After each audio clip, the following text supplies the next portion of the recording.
सभी दर्शकों को जय श्री कृष्णा, जय श्री सीताराम। आइए आज हम चैत्र मास के कृष्ण पक्ष की एकादशी के व्रत की विधि एवं पुण्यदायिनी कथा के बारे में जानते हैं।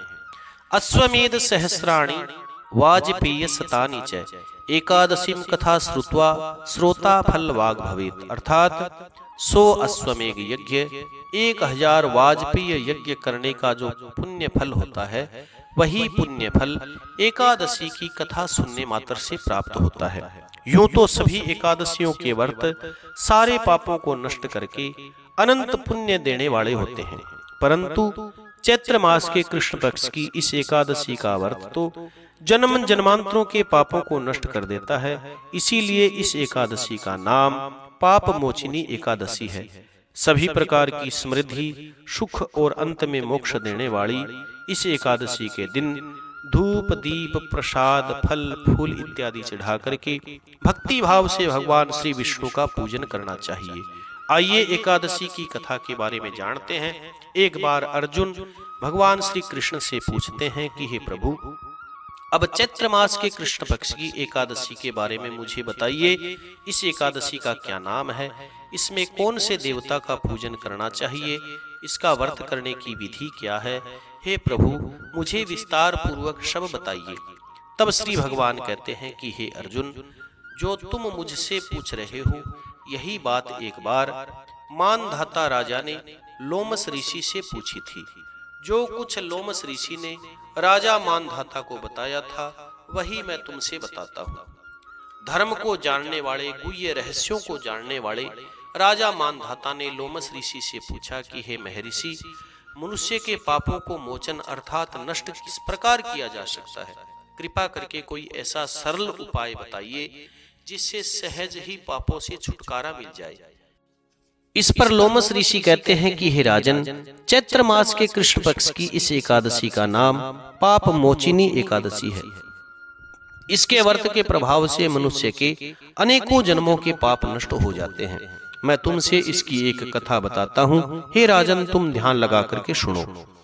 प्राचीन काल में चैत्र रथ नाम का एक वन था। उसमें अप्सराएं किन्नरों के साथ विहार किया करती थी।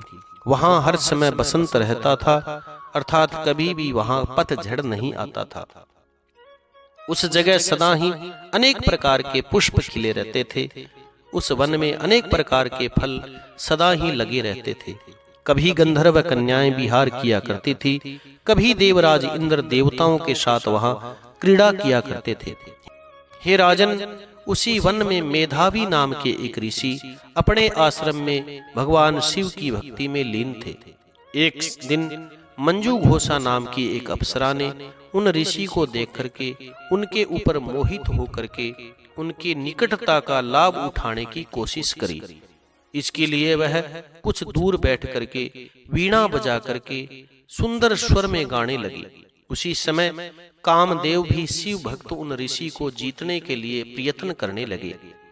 कामदेव ने सुंदर अप्सरा के भ्रू को धनुष बनाया, कटाक्ष को डोरी बनाई और उसके नेत्रों को मंजू घोषा की अप्सरा का सेनापति बनाया।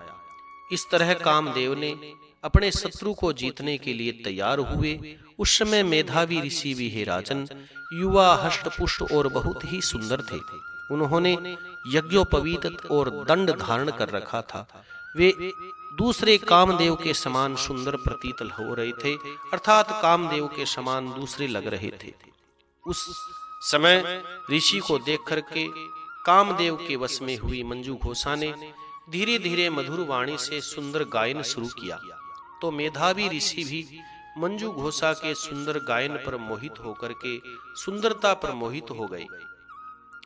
वह अप्सरा मेधावी ऋषि को कामदेव से पीड़ित जान करके उनके पास जाकर के आलिंगन करने लगी। मेधावी ऋषि भी उसके सुंदरता पर मोहित होकर के भगवान शिव के रहस्य और भक्ति को भूल गए। काम के वशीभूत होकर के उस अप्सरा के साथ रमण करने लग गए। उस मुनि को काम के वशीभूत होने के कारण दिन और रात का कुछ भी ध्यान नहीं रहा। हे राजन, बहुत समय तक वे उस अप्सरा के साथ रमण करते रहे।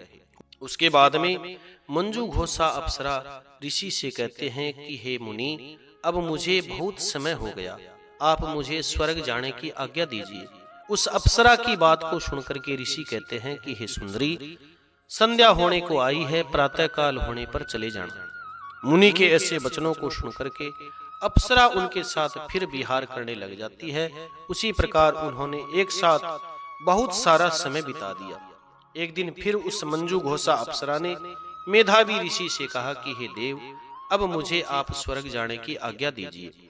इस बार फिर मुनि ने कहा कि हे सुंदरी, अभी तो कुछ ही समय बीता है, अभी कुछ समय और ठहरो। इस पर वह अप्सरा कहती है कि हे मुनि, आपकी यह रात्रि तो बहुत लंबी हो गई। आप स्वयं ही सोचिए कि मुझे आपके पास आए कितना समय बीत गया, अब और अधिक रहना उचित नहीं है। अप्सरा की बात सुनकर के मुनि को समय का बोध हुआ और वह गंभीरता पूर्वक विचार करने लगे। जब उन्हें ज्ञात हुआ कि उन्हें उसके साथ रमण करते करते 57 वर्ष बीत चुके थे, तो उस अप्सरा को वह काल के समान समझने लगे। इतना अधिक समय भोग विलास में व्यर्थ खो दिया था। इस पर बड़े क्रोध में आकर के, अत्यंत क्रोधित होकर के उस तप का नाश करने वाली अप्सरा की तरफ भ्रकुटी टेढ़ी करके ताड़ करके देखने लगे। उनके अधर अर्थात होठ जो है कांपने लगे, इंद्रियां बेकाबू होने लगी। क्रोध से थरथराते स्वर में उन्होंने अप्सरा से कहा कि अरे दुष्ट, मेरे तप को नष्ट करने वाली तू महान पापिनी और दुराचारिणी है, तुझे धिक्कार है। अब तू मेरे श्राप से पिशाचिनी बन जा। उन मुनि के क्रोध युक्त श्राप को सुनकर के वह अप्सरा पिशाचिनी बन गई। फिर व्यथित होकर के कहती है कि हे ऋषिवर, अब मेरे ऊपर क्रोध को त्याग करके आप प्रसन्न होइए। कृपा करके बताइए कि इस शाप का निवारण कैसे होगा। विद्वानों ने बताया है कि साधुओं की संगति अच्छा फल देने वाली होती है, इसीलिए आपके साथ तो मैंने बहुत सारा समय बिताया है, अतः आप मेरे ऊपर प्रसन्न होइए। अन्यथा लोग कहेंगे कि एक पुण्य आत्मा के साथ रहने पर भी मंजू घोषा पिशाचिनी बन गई। मंजू घोषा की बात को सुनकर के मेधावी ऋषि अपने क्रोध को त्याग करके बड़ी ग्लानि हुई और अपनी अपकीर्ति न हो इसका भय करते हुए पिशाचिनी मंजू घोषा से उन्होंने कहा कि तूने मेरा बड़ा बुरा किया है, परंतु फिर भी मैं तुमसे साप से छूटने का उपाय बताता हूँ। चैत्र के महीने के कृष्ण पक्ष की जो एकादशी होती है उसका नाम पाप मोचिनी एकादशी है। उस एकादशी का व्रत करने से तू पिशाच की योनि से छूट जाएगी और फिर से अप्सरा का सुंदर शरीर प्राप्त कर लेगी। इस प्रकार मुनि ने उसको समस्त विधि बताई। फिर अपने पापों का प्रायश्चित करने के लिए वे अपने पिता च्यवन ऋषि के पास आ जाते हैं। च्यवन ऋषि भी अपने पुत्र मेधावी को देख करके कहने लगे, अरे पुत्र, तूने ऐसा क्या किया है जिससे तेरा सारा तप नष्ट हो गया, तू तेज से क्षीण हो गया, तेरे मुख की कांति कहाँ चली गई। मेधावी ऋषि लज्जा से सिर झुकाते हुए अपने पिता से कहते हैं कि हे पिताश्री, मैंने एक अप्सरा के साथ रमण करके बहुत बड़ा पाप किया है। इसी पाप के कारण मेरा सारा तेज नष्ट हो गया, मेरा सारा तप नष्ट हो गया। कृपा करके आप इस पाप से छूटने का मुझे कोई उपाय बताइए। तब च्यवन ऋषि कहते हैं कि हे पुत्र, तुम चैत्र मास के कृष्ण पक्ष की पाप मोचिनी एकादशी का व्रत विधि तथा भक्ति पूर्वक करो। इससे तुम्हारे समस्त पाप नष्ट हो जाएंगे और तुम्हें अपना वह तेज पुनः प्राप्त हो जाएगा। पिता के वचनों को सुन करके मेधावी ऋषि ने पाप मोचिनी एकादशी का व्रत विधि पूर्वक किया और रात्रि को जागरण किया। उसके प्रभाव से उनके समस्त पाप नष्ट हो गए। मंजू घोषा अप्सरा भी पाप मोचिनी एकादशी का व्रत करने से पिशाचिनी का शरीर छोड़ करके सुंदर रूप स्वरूप धारण करके स्वर्ग को चली गई। लोमस जी कहते हैं कि हे राजन मानधाता, इस पाप मोचिनी एकादशी के व्रत से समस्त पाप नष्ट हो जाते हैं। अतः एकादशी की कथा को सुनने पढ़ने से 1000 गौदान करने का फल मिलता है। इस व्रत के करने से ब्रह्म हत्या करने वाले, स्वर्ण चोरी करने वाले, मद्यपान अर्थात शराब पीने वाले, अगम्य गमन करने वाले आदि सभी पाप नष्ट हो जाते हैं और अंत में स्वर्ग लोक की प्राप्ति होती है। इस कथा का सार यह है कि इस कथा से यह स्पष्ट होता है कि शरीर जन्य आकर्षण अर्थात शरीर की सुंदरता की ओर आकर्षण अधिक समय तक नहीं रहता। शरीर के लोभ में पड़कर के मेधावी ऋषि ने अपने तप का संकल्प जो है वो भुला दिया था। इसे घोर अपराध माना जाता है। किंतु भगवान श्री विष्णु की पाप मोचिनी एकादशी नाम की यह शक्ति इस घोर अपराध के पाप को भी सहज ही सरलता से मुक्ति दिलाने में सक्षम है, अर्थात इस पाप को नष्ट करने में सक्षम है। जो प्राणी अच्छे कर्मों का संकल्प करके बाद में लोभ और लालच भोग विलास के बस में होकर के अपने संकल्प से गिर जाते हैं, अपने भक्ति को बीच में छोड़ देते हैं, व्रत को भंग कर देते हैं, वे घोर नरक के अधिकारी हो जाते हैं, अपराधी हो जाते हैं। किंतु पाप मोचिनी एकादशी सभी पापों से मुक्त करके प्राणी को स्वर्ग का अधिकारी बना देती है।